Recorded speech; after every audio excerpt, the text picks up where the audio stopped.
दोस्तों, Noida international airport से उड़ने वाली डोमेस्टिक फ़्लाइट के लिए यूज़र डेवलपमेंट फ़ीस UDF 653 रुपये तय की गई है, जबकि दिल्ली एयरपोर्ट पर यही फ़ीस 129 रुपये है। UDF फ़ीस 406% ज़्यादा होने से सिर्फ इंडिगो को ही सालाना करीब 103 करोड़ एक्स्ट्रा चुकाने होंगे। जाहिर सी बात है कि इंडिगो खुद नहीं ये खर्चा वहन करेगा, बल्कि किराया बढ़ाकर यात्रियों से वसूलेगा। यही स्थिति लैंडिंग चार्ज की है। अगर बात करें 100 टन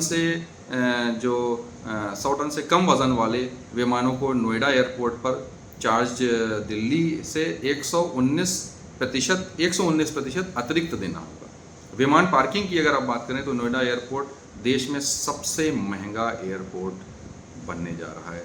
यहाँ पर A321 विमान की जो 6 घंटे की पार्किंग का चार्ज है वो करीब 14,500 रुपये है। यही चार्ज अगर आप दिल्ली में देखें तो दिल्ली में यही चार्ज 6,900 के आसपास है, मतलब करीब 7,000 रुपये के आसपास है।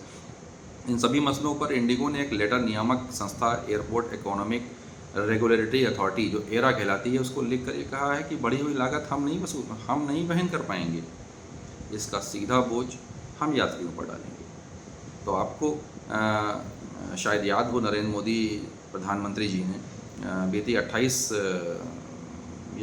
मार्च को इस एयरपोर्ट का उद्घाटन किया था जो जेवर एयरपोर्ट के नाम से था।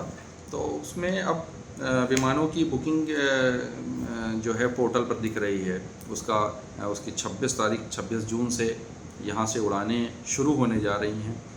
तो जो अतिरिक्त बोझ है वो यात्रियों पर ही पड़ेगा।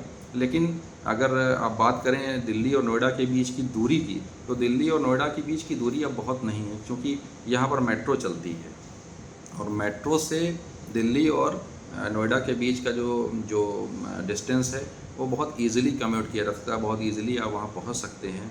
तो अगर महंगा टिकट होगा, बहुत ज़्यादा महंगा टिकट होगा, क्योंकि इतनी फ़ीस अगर एयरपोर्ट की है, जब दिल्ली में 6,900 रुपये दी जा रही है जहाज़ पार्किंग की, और नोएडा में वही फ़ीस 14,900 15,000 के आसपास होगी, तो टिकट तो बढ़ेगा ही।